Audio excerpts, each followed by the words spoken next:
Nah, pagi ini saya akan berbagi sharing pengajaran firman Tuhan dengan saudara. Satu tema firman Allah yang pagi ini saya berikan judul hati yang ikhlas dan berserah kepada Tuhan. Hati yang surrender, berserah, gak ada pemberontakan. Hati yang ikhlas gitu ya. Meskipun kita mengalami sebuah kejadian peristiwa yang tidak menyenangkan, secara daging berontak, kita gak ngerti kenapa kita ngalami masalah ini. Rasanya gak terima, rasanya saya udah setia, udah taat kok ngadepi masalah begini. Tapi tetap ikhlas. Bagaimana tetap bisa surrender, berserah kepada Tuhan yang berkuasa. Nah, itu penting. Saya ajak pagi ini kita belajar dari kisah kehidupan Yusuf yang ngalami macam-macam banyak kesulitan, macam-macam kesukaran, tapi tetap ikhlas, tapi tetap hatinya surrender, berserah kepada Tuhan. Dan kita lihat ujungnya, kehidupan Yusuf dimuliakan Tuhan luar biasa, menjadi seorang perdana menteri, orang kedua di kerajaan Mesir setelah Fir'aun. Kita baca ayatnya ya, Kejadian pasal 37 ayatnya yang ketiga. Saya ingin kita sama-sama baca ayat ini bersama-sama dengan keras. Ikuti komando saya. Ada yang di rumah-rumah suarakan ini berita firman Allah ya. Kita mulai berangkat dari ayat ini. Kejadian 37 ayat yang ketiga. 1, 2, dan 3. Israel lebih mengasihi Yusuf dari semua anaknya yang lain, sebab Yusuf itulah anaknya yang lahir pada masa tuanya, dan ia menyuruh membuat jubah yang maha indah bagi dia. Mari kita akan sama-sama belajar tentang seorang tokoh Alkitab yang bernama Yusuf. Saya akan mengajak saudara untuk estafet mengikuti perjalanan kisah tentang kehidupan Yusuf. Saudara, hal pertama yang saya coba sampaikan sama saudara ketika kita bicara tentang perjalanan napaktilas kehidupan Yusuf. Gini loh, hidupnya Yusuf, kesuksesan Yusuf itu tidak lepas dari sebuah ikonik, sebuah benda, sebuah barang yang menurut saya itu ikonik, ikon betul bagi seorang pribadi namanya Yusuf. Benda ini pokoknya nempel sama Yusuf. Begitu cerita Yusuf, pasti ikon ini kita nggak pernah lupa. Benda apa, ikon apa itu? Namanya adalah jubah maha indah. Dimana di ayat yang barusan kita baca, Yusuf itu menjadi anak yang diistimewakan oleh ayahnya dibanding dengan kakak-kakaknya. Dia di VIP-kan oleh bapaknya dibanding saudaranya. Sampai sang ayah itulah Yakub mempersiapkan khusus, memberikan khusus yang namanya jubah maha indah. Saya ingin kita baca ulang sekali lagi supaya nggak meleset, supaya Anda dapat pemahaman ya. Israel maksudnya adalah Yakub tentunya, lebih mengasihi Yusuf, di VIP-kan, dia diistimewakan dari semua anaknya yang lain, dari semua koko-kokonya, kakaknya semua.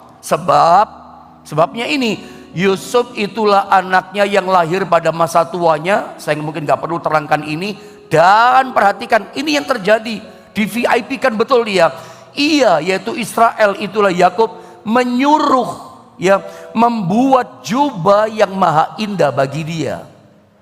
Saya ulang, bicara tentang kesuksesan Yusuf, bicara tentang perjalanan proses hidup seorang pribadi bernama Yusuf, itu nggak bisa lepas dari sebuah benda, dari sebuah barang yang sangat ikonik dalam kehidupan Yusuf. Apa namanya?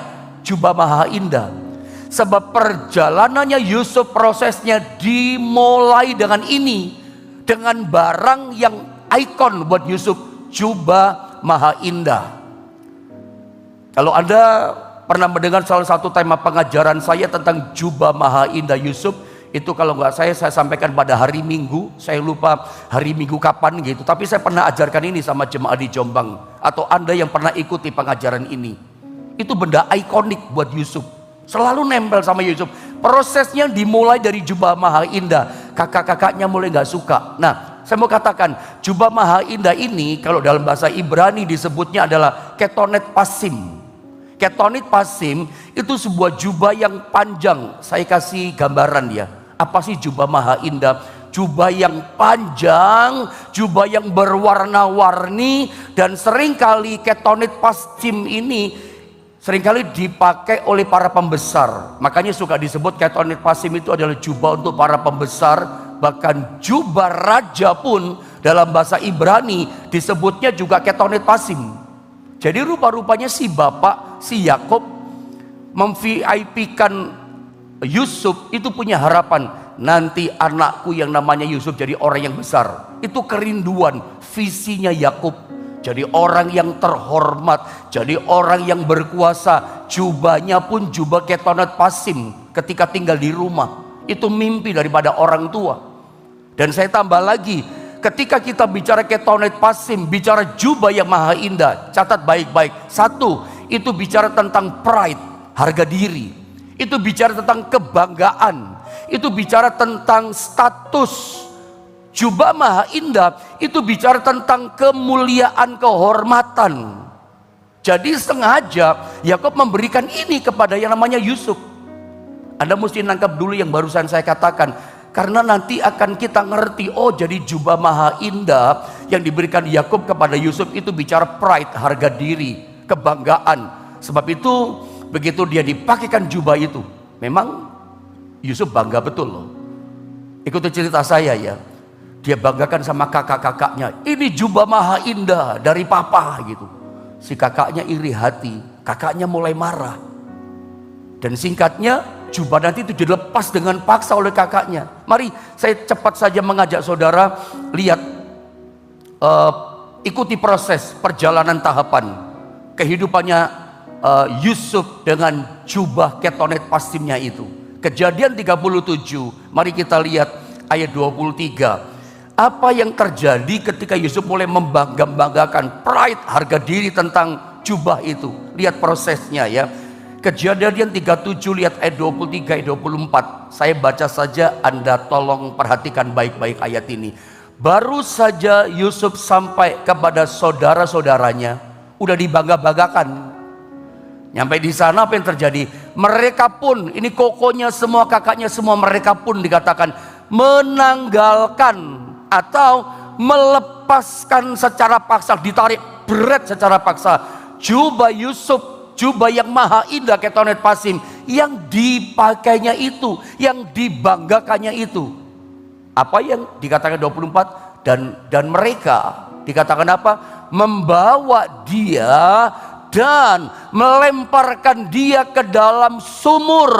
Sumur itu kosong, tidak berair. Ikuti dulu, ini proses yang pertama yang terjadi dalam kehidupan seorang pribadi yang bernama Yusuf setelah dia menerima ketonit pasim, setelah dia menerima jubah yang maha indah yang dia banggakan. Jubah maha indah ini menarik loh saudara ya, itu dicopot secara paksa. Coba Anda lihat PowerPoint ini, apa yang terjadi dengan jubah yang maha indah yang barusan kita baca, yang dipakaikan ayahnya kepada Yusuf. Yang terjadi, Kejadian 37:23 dikatakan kakak-kakaknya semua menanggalkannya, melepaskannya dan merampas jubah Yusuf secara paksa. Itu yang pertama. Saudara, saya tambah ya tentang jubah pengertiannya. Coba Anda lihat ya, jubah ini ketonit pasim secara rohani itu bicara tentang sesuatu yang kita mau. Siapa yang tidak mau jubah maha indah? Ini bicara tentang sesuatu yang kita sukai. Ini juga bicara impian kita, planning, rencana hidup kita, rencana kesuksesan buat hidup kita. Jubah ini juga bicara kesuksesan, bicara keberhasilan. Siapa yang gak mau sukses dalam hidup ini? Siapa udah pengen berhasil? Saya saja pendeta, gembala, sidang, saya pengen pelayan saya berhasil. Tentu Anda pun dengan bidang saudara dalam bisnis usaha pengen berhasil kan? Ini saya gambarkan, itu bagaikan jubah maha indah, ketonit pasim yang Tuhan beri kepada kita. Tapi seringkali proses yang terjadi dialami oleh Yusuf itu kadangkala dalam tanda kutip kita juga mengalaminya. Ingat baik-baik.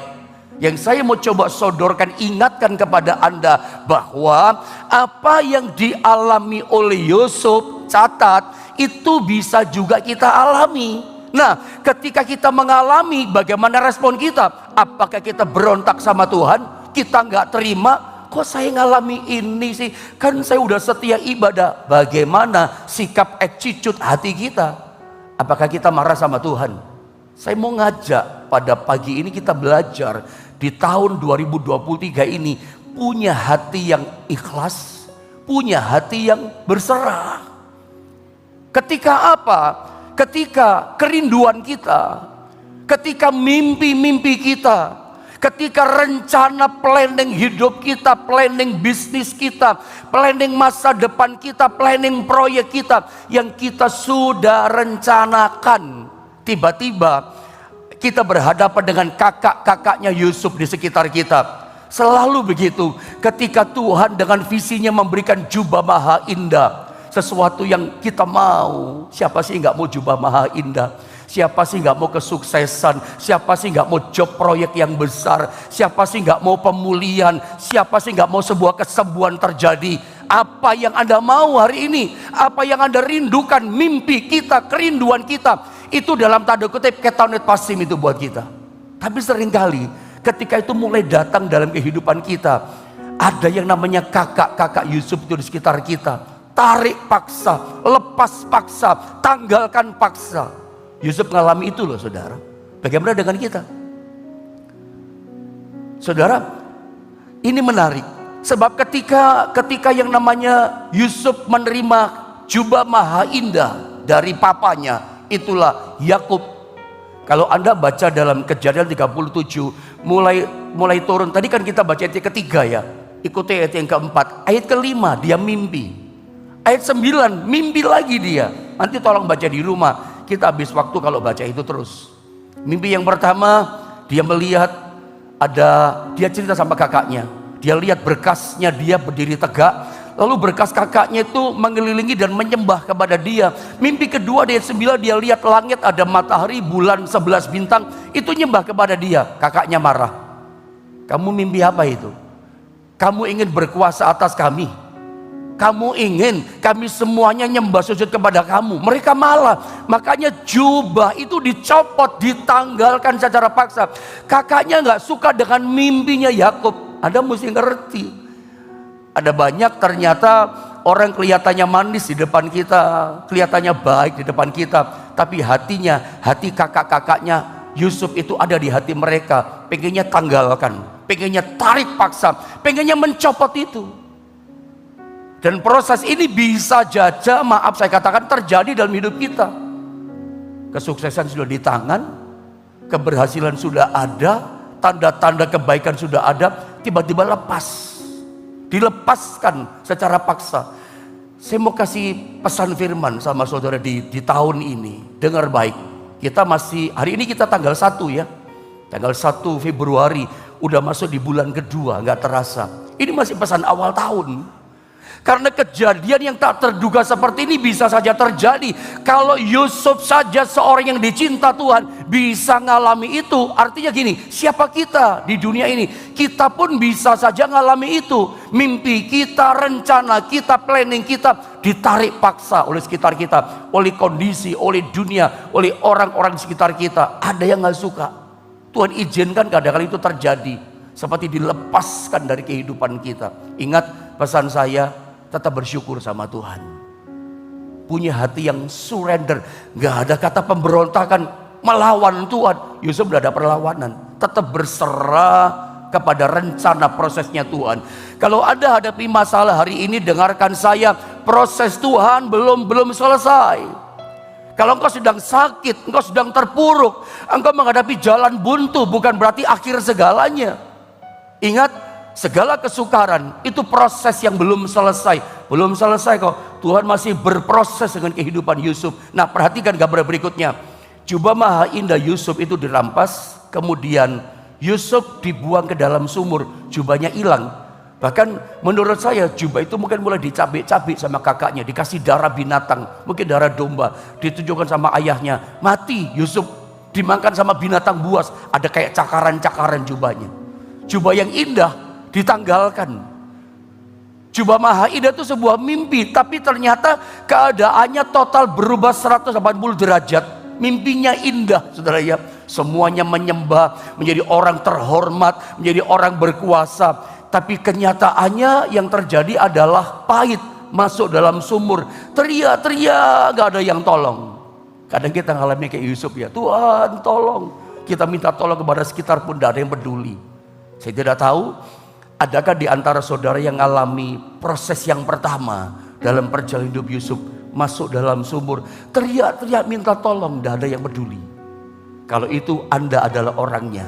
Saya mau katakan, firman Tuhan ini yang sedang dilepaskan bukan kebetulan.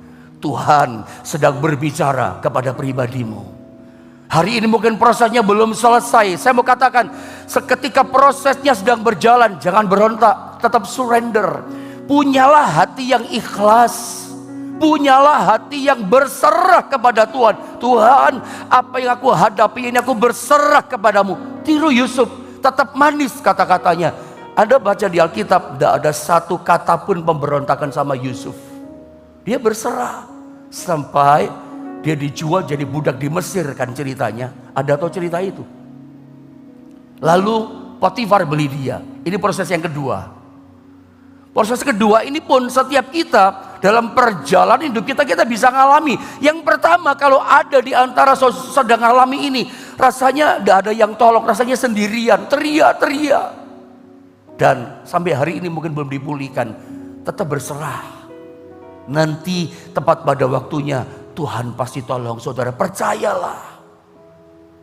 Proses yang kedua, dia dijual jadi budak di Mesir. Singkat kata, dibeli sama Potifar, ditaruh di rumah Potifar. Ternyata Potifar, saya pernah katakan, bukan sekedar kepala pengawal Raja Fir'aun, bukan sekedar hanya panglimanya raja. Dia seorang taipan. Dia seorang konglomerat yang ternyata kalau kita baca ayat-ayat Alkitab dalam Kejadian 39, dia memiliki banyak lahan bisnis dan usaha. Dan semua bisnisnya, semua usahanya Potifar, semuanya dipercayakan, dikelola, dipegang oleh namanya Yusuf. Jadi artinya Yusuf hari itu derajatnya diangkat. Kalau dalam struktur jabatan sekarang, itu kira-kira dia menjadi direktur utama. Pemiliknya Potifar, tapi direktur utamanya yang pegang adalah Yusuf. Perhatikan, saya katakan, dari budak telanjang dada, gak punya baju jubah apa-apa, kasut pun tidak. Saya yakin dengan dia diangkat jadi direktur utama, menguasai semua jabatan, semuanya berubah. Uangnya berubah, ekonomi berubah, penampilan pun berubah. Dia bukan lagi nggak pakai baju, dikasih baju yang terhormat, baju direktur utama. Kalau Anda lihat di gambar, mungkin saya singkatkan saja ya, supaya waktunya bisa selesai. Langsung saja kita baca deh. Saya yakin Anda udah ngerti cerita ini ya. Jadi saya nggak usah bicara panjang, prosesnya kayak apa di rumah Potifar. Pahami saja dari pembacaan ulang nanti di rumah ya. Saya langsung tembak pada sasaran Kejadian 39 ayat 12 dan 13. Saya baca ya. Lihat, ada kata kuncinya yang Anda harus perhatikan. Saya kasih garis merah itu ya. Ayat 12 saya baca begini, kata firman Tuhan. Lalu perempuan itu memegang baju Yusuf, jubah berarti ya.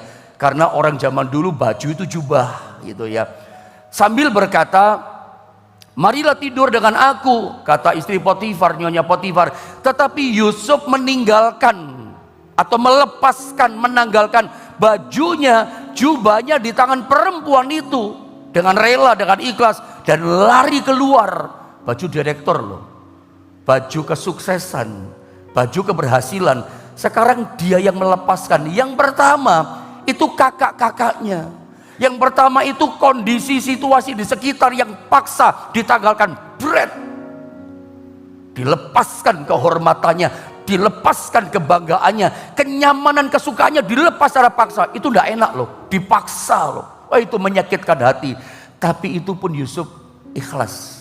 Kadang-kadang dari kita sehat, tiba-tiba kita kaget, sakit ini. Itu kan seperti ditanggalkan, ditarik kesehatan kita. Syok loh, gak nyaman loh. Ketika menghadapi itu bagaimana? Rasanya gak percaya. Loh, kok aku ngalami ini? Kok dokter katakan sakit ini? Itu bikin kaget loh. Saya pernah ngalami seperti itu. Tapi belajar berserah. Ini sekarang bukan ditanggalkan, dipaksa. Yusuf sendiri yang melepaskan jubah kebanggaannya itu, pride-nya itu. Nah perhatikan yang 13. Ketika dilihat perempuan itu bahwa Yusuf sekali lagi meninggalkan bajunya dalam tangannya dan telah lari keluar dan seterusnya. Kita lihat dalam cerita ini, panjang kan ayatnya, jadi saya potong begitu. Kenapa dia lepaskan, kenapa dia gak mau berzina? Di ayat sebelumnya si Yusuf berkata begini, masakan aku berbuat kejahatan sebesar ini, dosa sebesar ini di hadapan Tuhan? Dia gak mau. Dia tetap lebih memilih Tuhan daripada kebanggaan Mesir.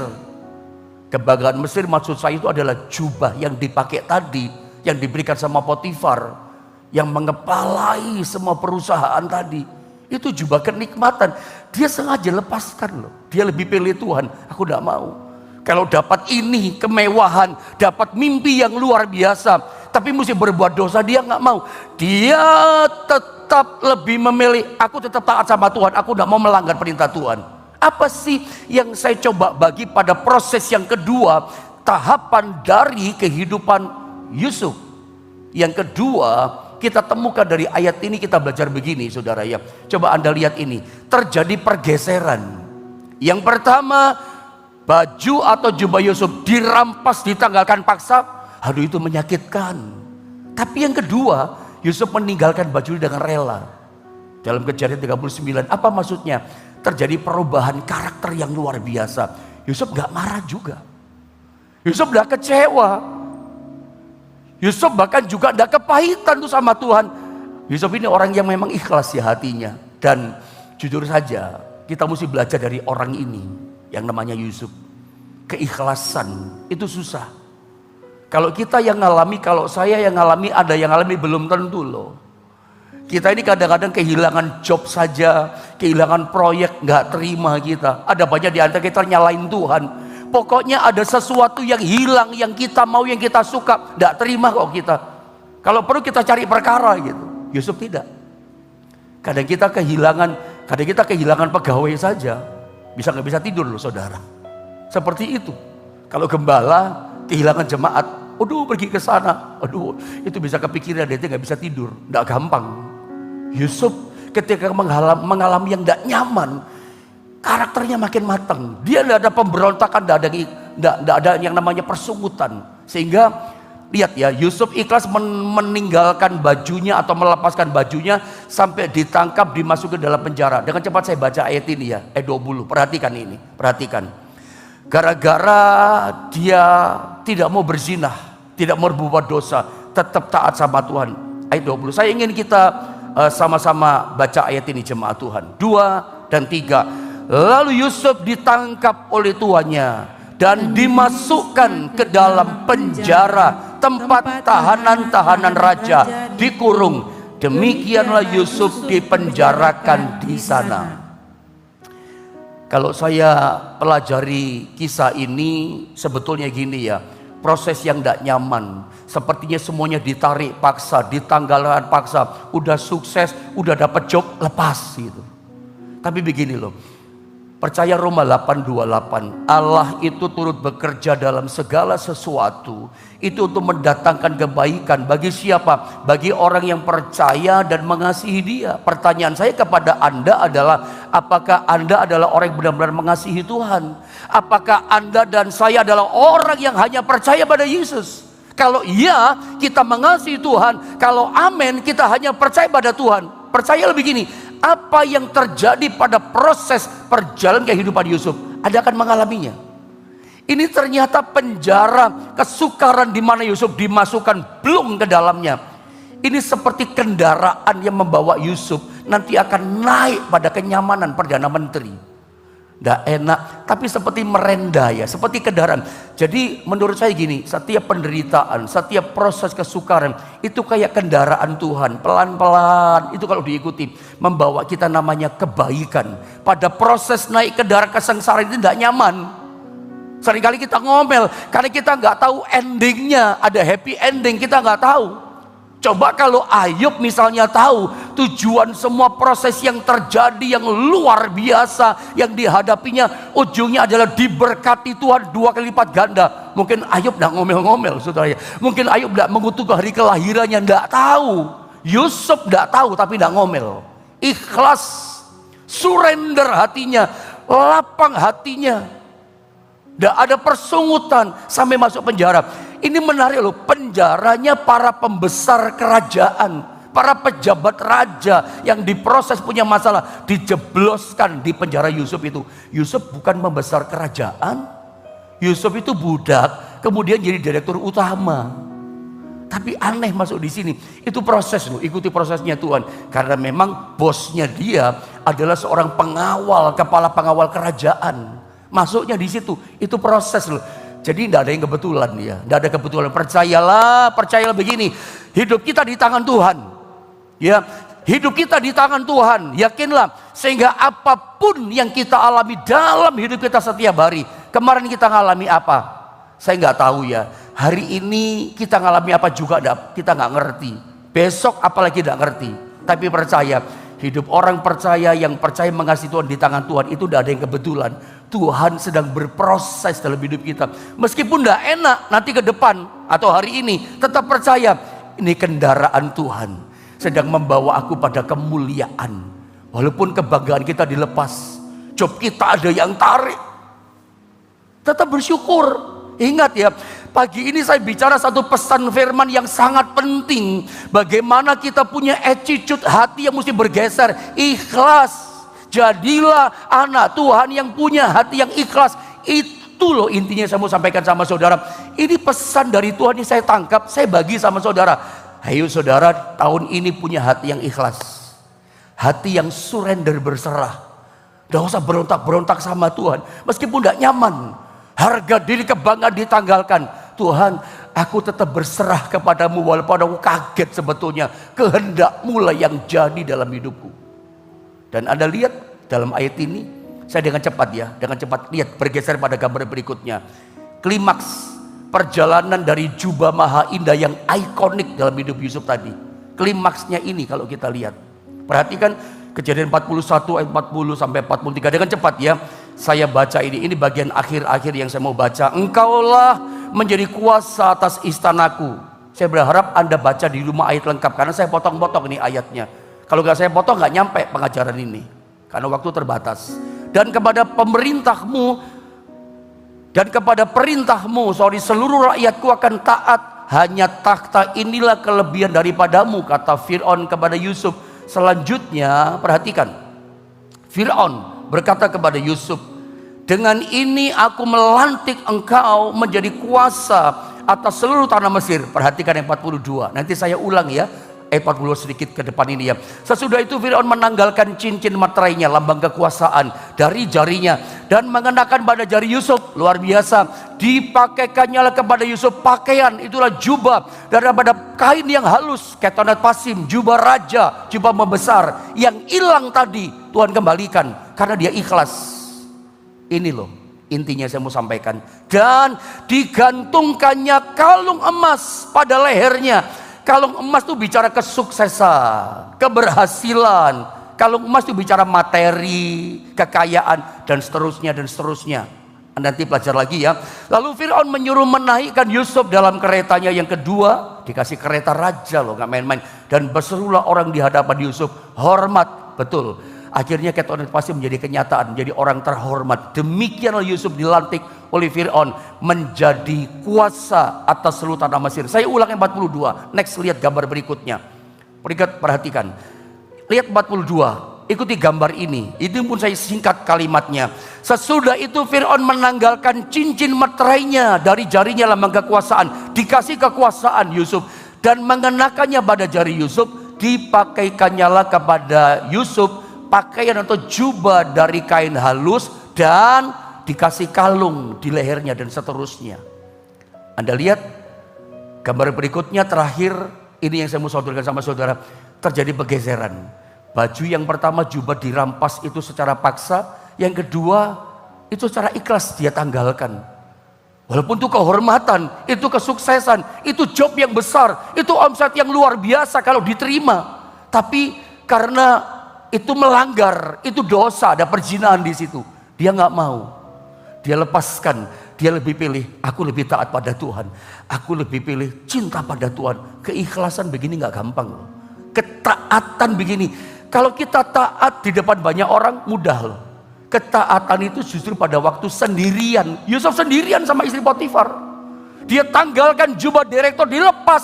Aku tidak mau ini. Kalau nanti bikin dosa di hadapan Tuhan, tidak gampang loh. Surrender ikhlas begini pada waktu tidak ada orang. Ini yang luar biasa. Ikhlas. Dan keikhlasan seperti ini di tahun 2023 dibayar sama Tuhan. Lunas harganya. Sak bonus-bonusnya. Dia bukan cuma dikasih jubah sama Fir'aun, dikasih cincin, kekuasaan, dikasih kalung. Kalung itu bicara materi kekayaan, kelihatan kalung, besar kalungnya kuning dari emas, saudara ya. Dikasih bonus. Dan saya berdoa, pesan firman Allah ini boleh tertanam di hati kita. Kalau dalam kehidupan kita beberapa hari yang lalu, Anda ngomel-ngomel, berontak-berontak, ngelawan sama prosesnya Tuhan. Rasa-rasanya kendaraan yang sedang dikasih sama kita, kita mau belokkan saja. Mau belok saja menyimpang dari Tuhan. Aku mau tinggalkan Tuhan, gak Tuhan-Tuhanan. Kembali kepada jalannya Tuhan. Berdoa, saya tahu kita gak mampu. Saya pun yang menyampaikan pengajaran firman gak mampu. Punya hati seperti itu. Perlu minta firman dan Roh Kudus menolong kita. Setiap hadapi proses, kehormatan ditanggalkan, orang menghina kehormatan kita, yang kita banggakan, yang kita mau, kesenangan kita ditarik lepas. Siapa sih gak mau kesuksesan? Tapi ada yang ambil paksa. Tetap ikhlas. Kita maunya sehat, tapi kadang-kadang mengalami namanya sakit. Tetap ikhlas, surrender. Doa saya, pertolongan Tuhan tepat pada waktunya nyata atas setiap kita.